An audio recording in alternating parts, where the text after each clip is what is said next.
Lagi akong nauuna sa pila ng problema sa bahay. Tiwala lang kay ate yan. Parang tiyak na paulit-ulit sa isip ko lang.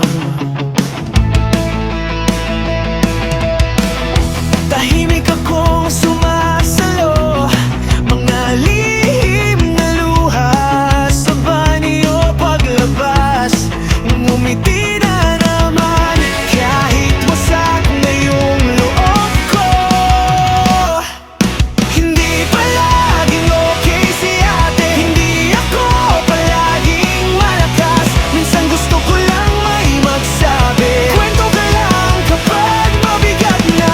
Ang hirap din maging sandalan kapag wala akong masandalan. Kailangan ko rin ng may makikinig. Huwag niyong isipin na kaya ko lahat.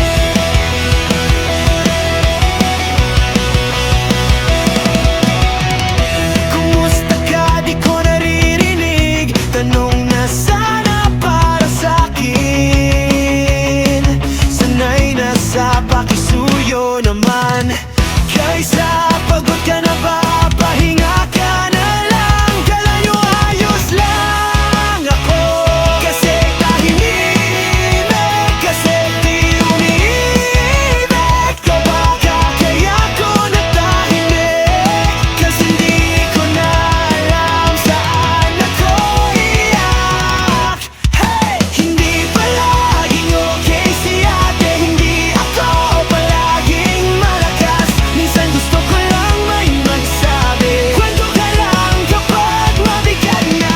Ang hirap din maging sandalan kapag wala akong masandalan. Kailangan ko rin ng may makikinig. Huwag niyong isipin na kaya ko lahat.